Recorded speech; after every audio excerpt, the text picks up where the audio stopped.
Hello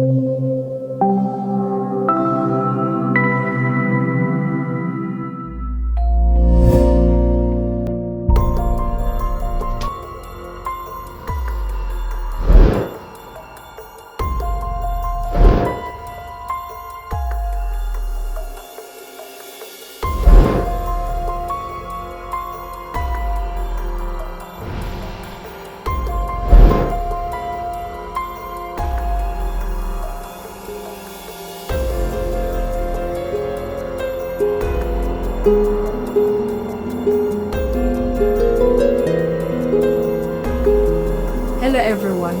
Has it ever crossed your mind that one time technology is going to overcome the normal natural human interactions we have?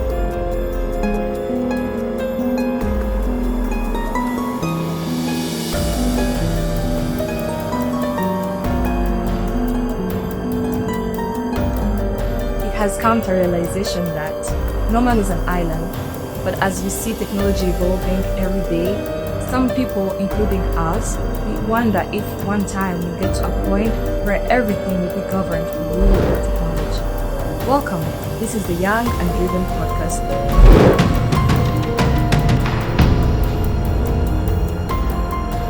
And today I'm honored to host this episode. I'm Aliata Magamayo, and I'm with great people this episode. I'm Thierry Guevin, as always. It's a pleasure to be here. We're really excited for this new episode. It's been a while, but we're back and we're about many more greater better things for you. Together with Mutumkai Solution.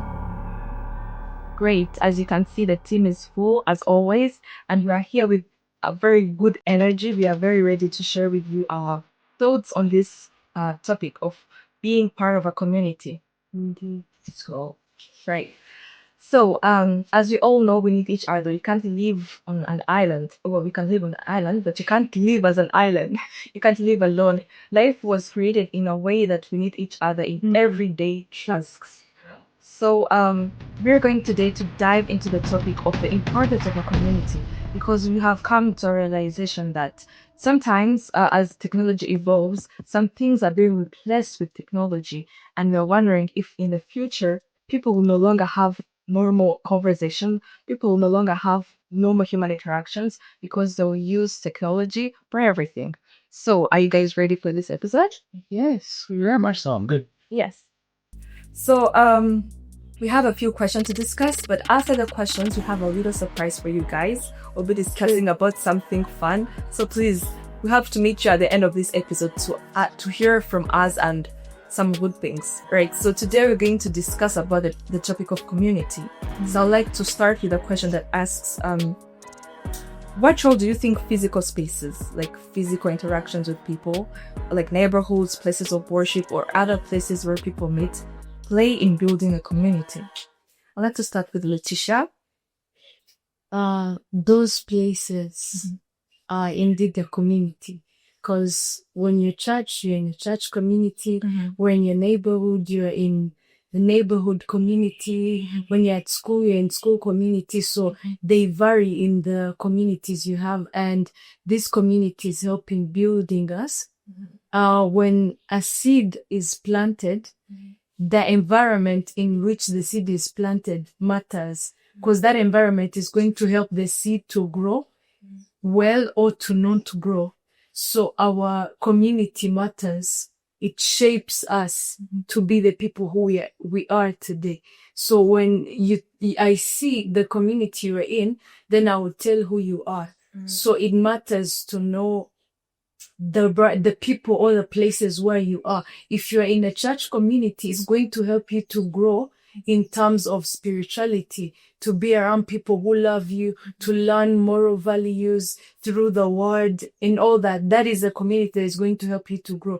For the family community, it's going to help you to learn a lot and to connect to people in a deeper way with your siblings, to live lives together in other people. So for me, that is how I can answer that question. I hope I've answered it too. Yes, you have. So, as you mentioned, I think it's related to the topic we discussed about influence. Like the community you are in is going to influence you, and that is a powerful thing. Then that is the first place of influence. If you see that, that's great. So, Lucas, you had the question, what role do physical spaces, like having places where people can meet physically, what role would that play in a community? I honestly believe that most people don't know just how much their community affects them. Places of worship, that's fine. Places for trade, that's fine. But like, I'd like to emphasize more on, let's say, the youth aspects of it. We see most communities with like game parks centered as fields, swimming pools, fun places you can go and be with your friends at. That also helps people like go out more. Cause like I know me personally, like I have to run a few miles every day just so I can get to a place with a volleyball court and play. We've had one nearby. We put in a community to be with it to play with. So I feel like they invite people to step out of their comfort zones so they can like engage with each other. Like I try to say, no man is an island, but like you can't stay in the same place and hope to like interact and grow and like help the interaction improve. So with tech rising and everything, I feel like physical spaces that we have to actually go and do stuff there. Not just, let's say, worship is a very key part of it, I agree. But if we're being honest, people don't really interact with others in places of worship, more like they interact with God most of the time, yeah. So many places where people like can play games, where like can have more like cinemas, convenience stores, malls, game centers. They really help people interact with each other on a, simple level basis, simple population chat and stuff like that. So, having those places near you makes you step out of your comfort zone. That is a key point, and it's a very good thing. So, we have discussed on the importances of having those spaces. But as we started, technology is making those places less needed, if I might feel like that. You agree with me? Yes. So, another question here says, how do you think technology or social media is actually affecting? Like, in which ways, if you have examples? If I start with me, I think most people, I saw something that said that if something is chattable, don't call me. Oh my. And that means that people are hating interactions more and more, and they are going far from interacting with each other because they don't want to step out of their comfort zone, as Chris said. And I think that has affected the way we interact. People are using, phones or any other means access to meeting someone. So do you want to give us some ways you have noticed that technology and social media is affecting these communities or the sense of community in people? Lucas. So I feel like social media have strayed from the original intention. In the past, socials were more like, if you live far from me and I live far from you, I can text you and you can see that you can text back. Before you used to do letters, and letters. You used to do. Okay, people from that era. No. Let me rephrase. People from that time used to do letters, but now social media is more like it's like a cover to who we really are. So it's reached a point where people will be able to communicate fluently online, be able to text back in like seconds. People can text or look at the keyboard at this point in time. They always have their phones with them. You have like 20, 50, 100, 1,000 followers on IG or friends on Facebook and whatever. You can text all of them. But when it comes to meeting in person, people become shy for some reason. Like everyone noticed, like people are a different person online than they are offline. And I feel like that really shows just how wide the gap is between physical and digital interaction. People believe digital interaction is actually fruitful, but I say, if, like you said, if it's chattable, don't call. It shows just how antisocial people are actually becoming with this kind of technology. So when someone has many followers, many friends, they feel like they're a social person. But when it comes to physical interaction, like you see someone on the street and you're like, hi, hello, how are you doing? How's it going? They can't do that.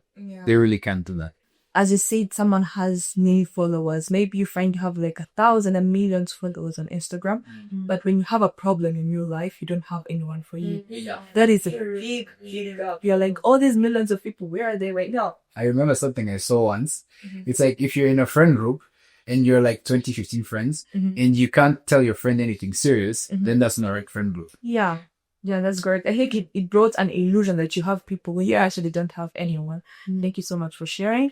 Letitia, you can tell us ways you have noticed that technology is affecting our normal sense of connection with humans. Yeah, for me, I've seen it as affected mostly to the young children or the young generation that is, okay, we are young, but I'm saying those like from the age of 10, The youngest of us. Yeah, the youngest of us. You find that kids nowadays, they no longer prefer going outdoors to meet with their friends and connect. Find like they're always on the phone, games and all that. And you find like it has made that connection in person very rare.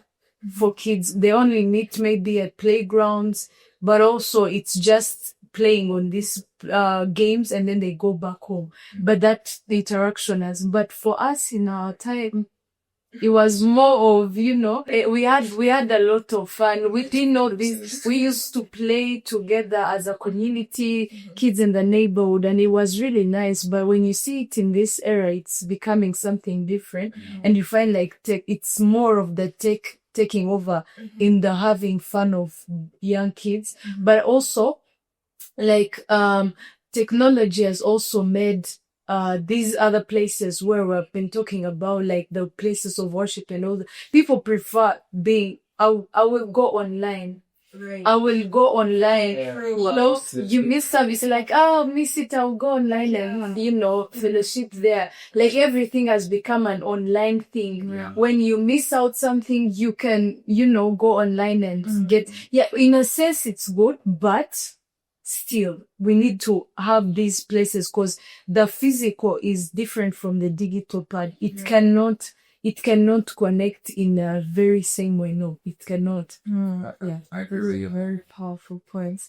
And I like the way you mentioned about our childhood. We have great stories of, the things we did as children and everything. But I wonder the kids of nowadays, the stories they'll be telling their kids. Yeah. I don't think I remember one day, like, my sister was looking at my knees. You can't see, but like, I have a lot of scars on my knees. She was like, how did you get these? And like, you don't have any scars there? Yeah. And bearing you, she's 7. So like being 7, so protected, so enclosed. But for us, you climb trees, you play together. Like those circles where we used to meet and we sing songs together. It was really nice. But now, it's not online, it's not worth it. It was a wonderful time. Oh my God. I hope they will find other places to have house because I don't think technology will have something like that. So another thing you mentioned about people going online, also pastors are using ChatGPT for sermons. Oh my God, everything is shifting. I saw that. What's happening? No, I mean, like, I didn't believe that at first, that pastors use ChatGPT for sermons, until I tried it. No, like, I didn't believe it was possible. Because, like, when you think of AI, it's more like, classes, serious stuff. But then I was like, a sermon, bro, it gave me a word, it gave that list. Yeah, it even actually goes into context. You're like, dude, pastors are going to lose their jobs in the future. If they know when to go out to somewhere, they type what they need to say, then they and it gives you a feel-good sermon. Exactly. Right. When we are still on that point, I would like to ask, as you started this episode, we were wondering, do you think that one time technology is going to overcome the question says, do you feel like digital spaces can replace real life connection? Do you think it's possible? If you think it's possible, why? And if you think it's not possible, why not? Letitia? I think it is going to overtake with time if we're not able to control it.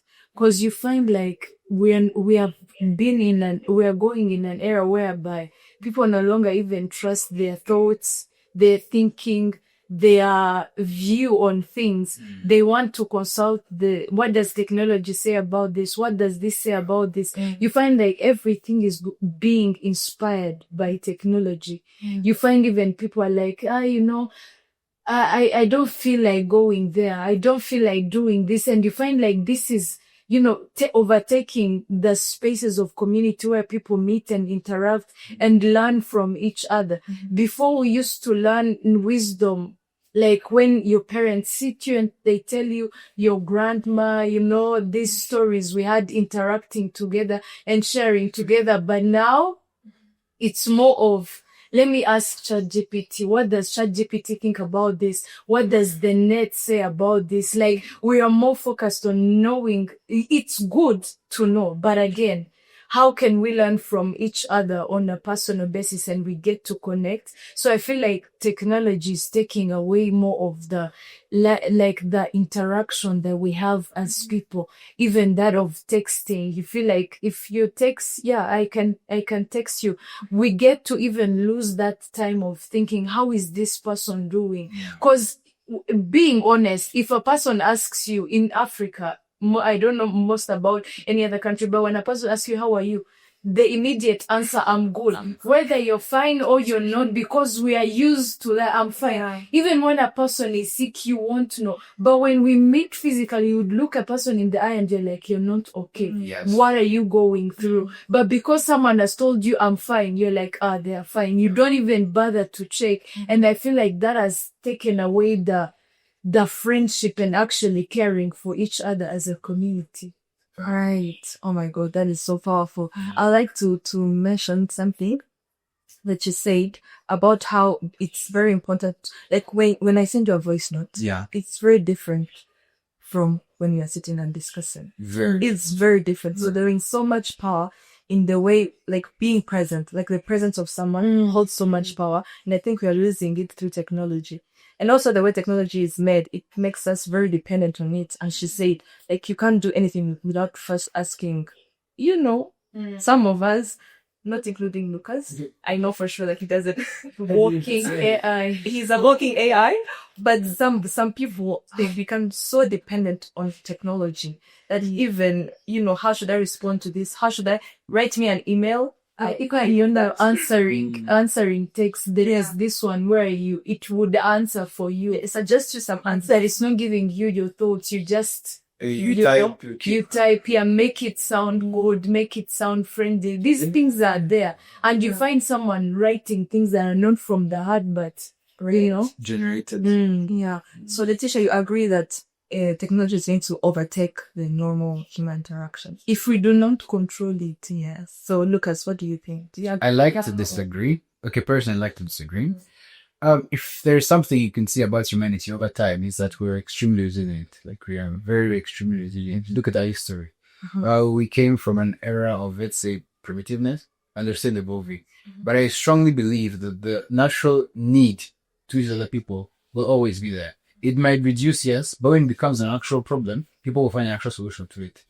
Like, I've seen this time and time again. Look at, say, COVID. COVID is a serious problem without a solution. And now you can't hear of it anymore again. I know technology is taking us like in a downpour, but like when you reach our worst, that's where ideas come from.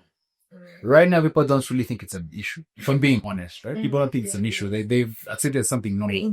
They actually enjoy it. People actually enjoy being alone these days, But I believe that when it becomes a problem, and it will become a problem, but when it becomes a problem, people will find a solution to it, and then we'll be able to move on from there. That's why I'd like to disagree with the fact that technology will take over, if I may say.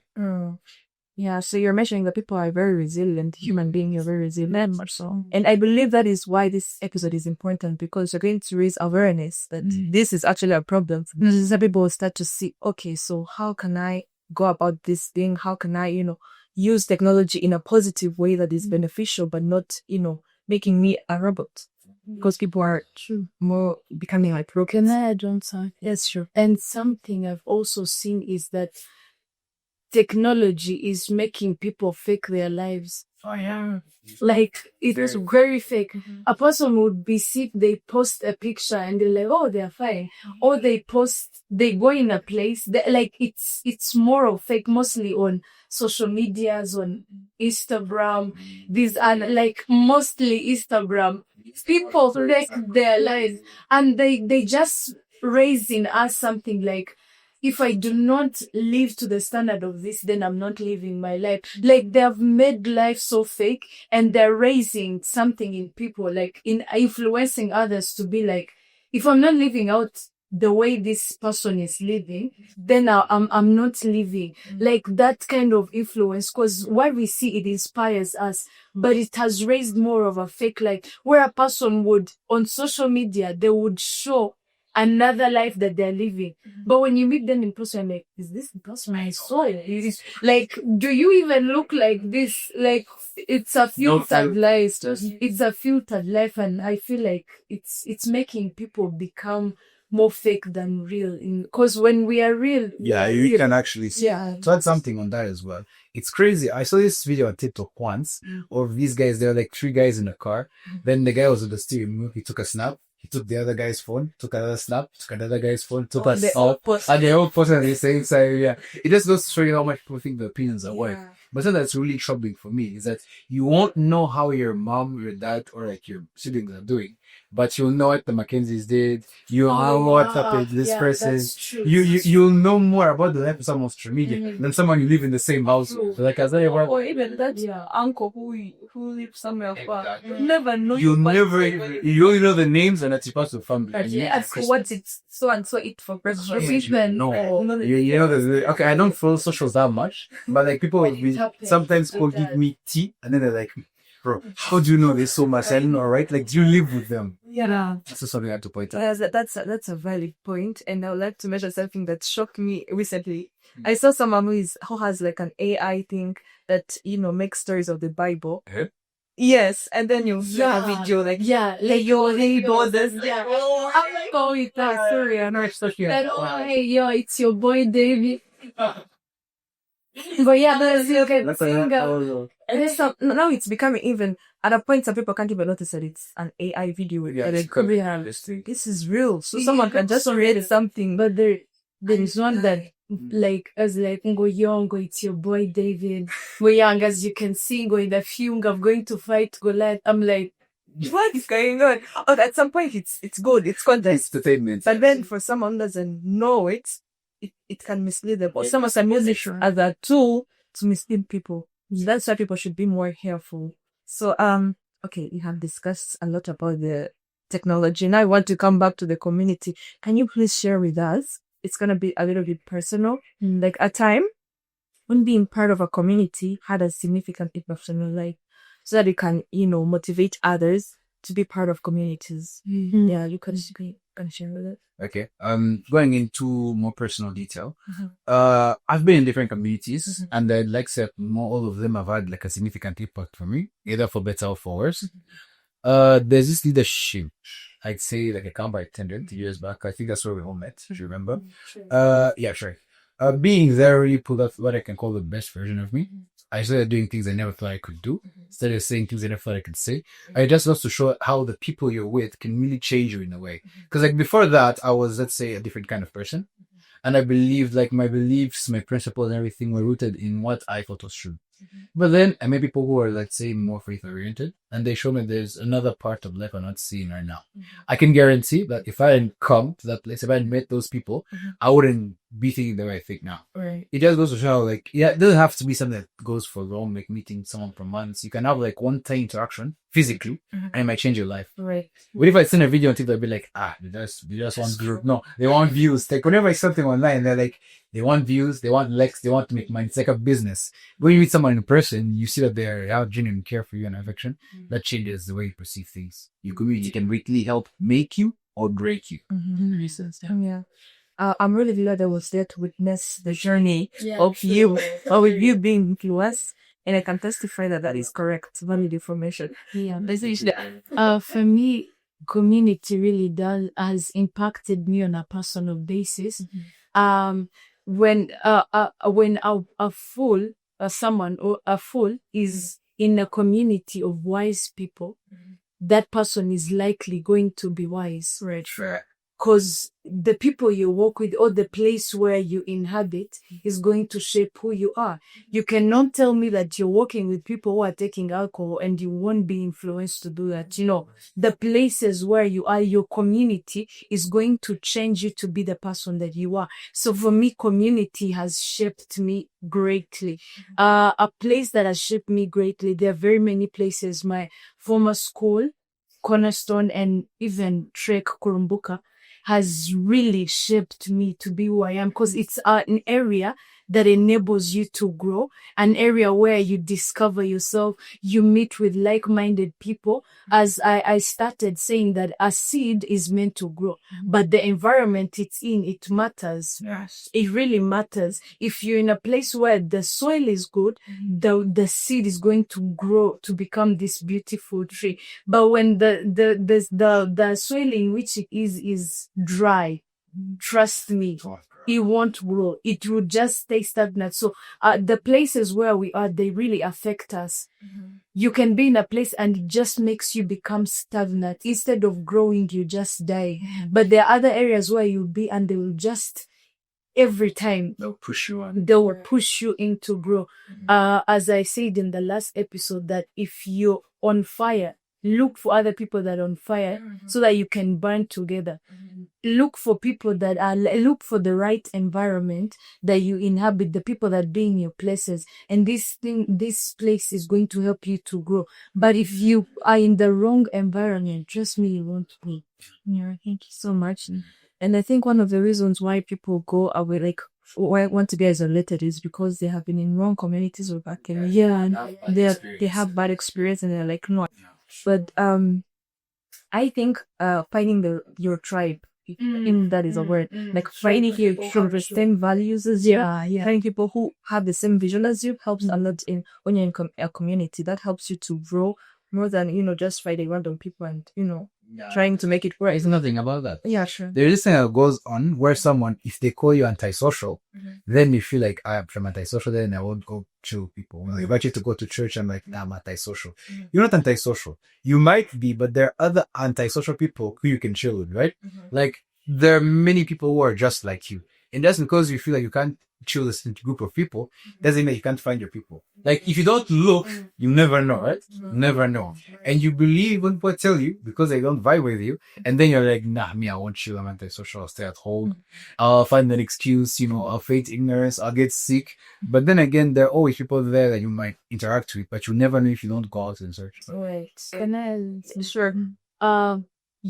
Most of the time we want to associate with everyone, be friends with everyone, interact with everyone. And sometimes, yeah. And you find that when you do not connect with some people, when you don't have the same values, then you feel that you're lost. You feel like you do not belong in that place because certain people, like, you don't have the same beliefs, but you're trying to force yourself into it to fit in. So me, what I can advise, I was like that for a point in my life.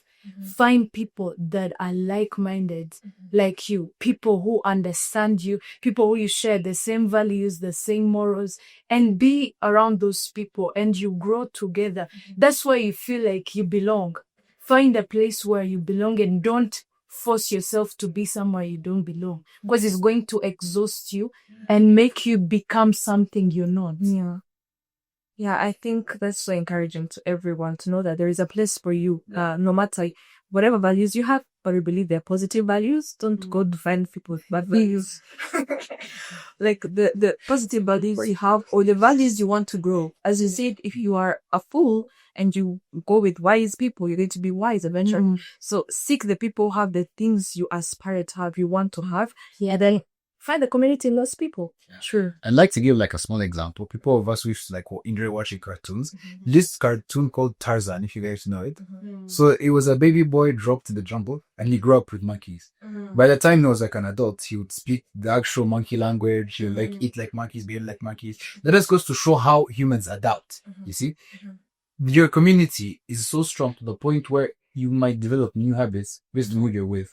If all of your friends say maybe like climbing, and you're afraid of heights, one day, one time, it may not happen today, it may happen tomorrow, but you'll eventually go climbing. Just like how, let's say, most of us didn't like talking in front of a camera in the beginning of time. But the more we did it, the more we saw videos of how other people talk, the way we change our speech, we eventually got better at it. We're not good yet, not perfect, but at least we improved. I don't think any one of us would have willingly stepped if we were alone. Would have done this podcast if we were alone.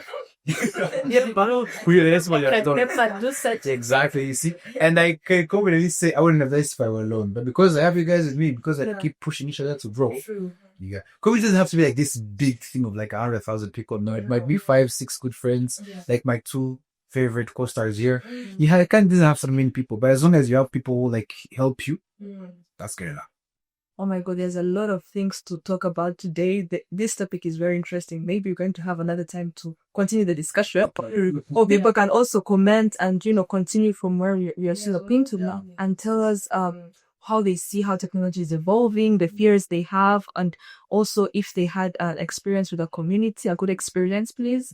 Can share it with us so that we can encourage each other to have communities and not allow technology to overcome. As Lucas said, the whole point of technology was not to replace. No. It had another purpose, but then we used it in a wrong way. No, we got too comfortable. And I hope everyone will be more aware and, Find some people with great values, learn from them, meet people. Please step out of your room. I meet people. Thank you so much. And above all else, I'd like you to remember what you talked about, like identifying your current community. Yeah. You might, your tribe, like see if people with you give you value, if they help you improve. If you have a friend group, I had this thing I heard like one day, if you have a friend group and you can't share anything serious with your friends, then you're probably not in a very good community, for being honest. If you only talk when you have like parties or you have games or you're scheduling like events, those really aren't your people. I'm going to be blunt, those aren't your people. Find people who help you grow, identify a community, and either change, leave, or improve the one you have. Yeah. Letitia, do you have something to add on? I'd like to share a very brief story in South Africa. They had this thing that they used to do. So when someone would do something wrong, they would bring them in the middle of the community, and they would every time. This is what they used to do. They would remind you of who you are and speak over your life good things. So they would come and remind you, maybe you stole. They would come and tell you, you are not a thief, you are this and this, you're this valuable person. Like they would speak over your life for 2 days. Trust me, you cannot get out of that place and do the same thing you did again. They would remind you of your worth. But our communities, we are more of, if someone does something wrong, we are cutting you off immediately. We won't work with you. We would speak back and say, like, did you see what she did? Like, we go in gossiping.